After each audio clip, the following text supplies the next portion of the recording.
Muy buenas, hoy vamos a sumergirnos en una filosofía sobre el trabajo que, os lo aseguro, es sorprendentemente moderna.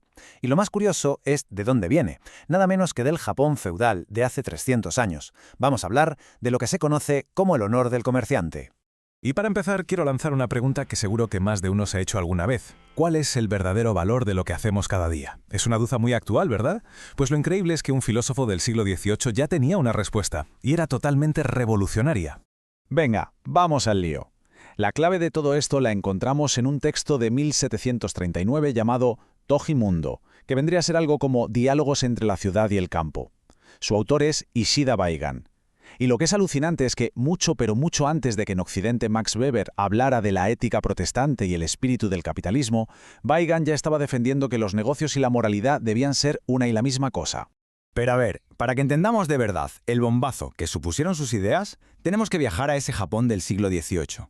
Era un tiempo de paz, sí, y de un crecimiento económico brutal, pero, al mismo tiempo, la sociedad estaba metida en un corsé de clases sociales súper estricto. Y aquí viene lo más interesante de todo. Fijaos en esta estructura. En la cima, los samuráis, claro, la clase guerrera que mandaba. Luego los campesinos y los artesanos. ¿Y quiénes estaban al final del todo? Pues sí, los comerciantes. La gran ironía, la gente que movía la economía, los que de verdad generaban riqueza, eran considerados la clase más baja de todas.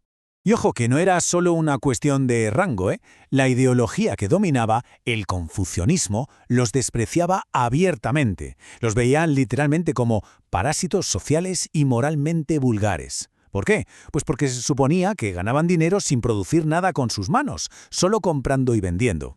Entonces, ¿qué tenemos aquí? Pues una contradicción tremenda. Por un lado, los comerciantes tenían un poder económico gigante, amasaban fortunas, pero por otro, vivían con una vergüenza social y espiritual enorme por pertenecer a la clase más despreciada. Y aquí es donde entra en escena nuestro protagonista, Ishida Baigan. Y no era un samurái ni un erudito de familia noble, ¿qué va? Era una persona de lo más corriente, hijo de un granjero que trabajó de dependiente en una tienda hasta bien pasados los 40. Y desde ahí, desde abajo, empezó a plantearse las preguntas que nadie se atrevía a hacer. Pasamos ahora a su idea central, que es brillante por lo sencilla que parece. Baigan propuso una forma totalmente nueva de ver el beneficio, una que lo convertía de algo de lo que avergonzarse a algo casi sagrado. La idea de Baigan es esta, y es potentísima. El beneficio de un comerciante no es un robo, es un salario legítimo. Es, ni más ni menos, la recompensa justa por un trabajo que es vital para la sociedad, hacer que los bienes circulen. Él lo comparaba con la circulación de la sangre en el cuerpo. Sin comerciantes, decía, la sociedad se paraliza. Pero cuidado, que esto no era una carta blanca para la avaricia. Para nada. Su filosofía se basaba en dos pilares fundamentales. Primero, la honestidad. Se trata de crear relaciones en las que todos ganen, donde el cliente también prospere. Y segundo, la frugalidad. O sea, no derrochar el dinero en lujos para uno mismo, sino reinvertirlo de forma inteligente para el bien de todos. Su libro, en el Toji Mundo, os digo que no es un tratado aburrido y ya está. ¿Qué va? Está escrito como si fueran diálogos, casi como debates socráticos, donde Baigan se enfrenta cara a cara con intelectuales muy cínicos que intentan desmontar sus ideas. Es una auténtica batalla de ingenio. Y aquí se ve perfectamente el choque de trenes. Por un lado, los críticos, con su argumento. El beneficio es injusto. Es básicamente robar. Y por el otro, la respuesta de Baigan. De ninguna manera. El beneficio es un salario justo por un servicio esencial. Dos mundos enfrentados. Y entonces llega el jaque mate, el argumento definitivo de Baigan. Les dijo algo así.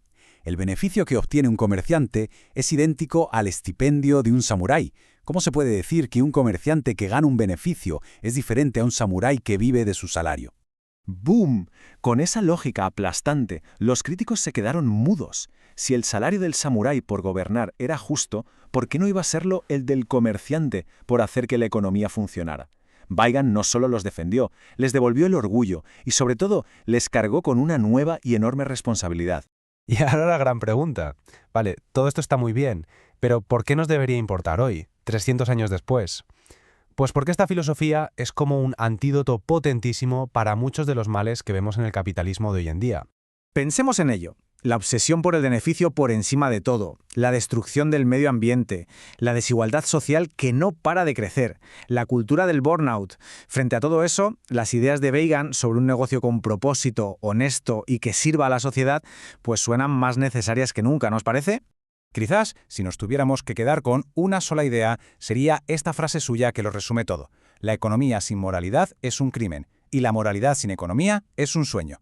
Tienen que ir de la mano, siempre. No son cosas opuestas, son las dos caras de la misma moneda. Ética y negocio, inseparables. Y con esto cerramos. La historia de Ishida Weigan nos deja una pregunta en el aire para que reflexionemos, y no es solo para quien tenga una empresa, es para cualquiera de nosotros. La pregunta es cómo se puede practicar un negocio sincero o un trabajo sincero en la vida de cada cual a partir de mañana. La respuesta, quizá, pueda cambiarlo todo.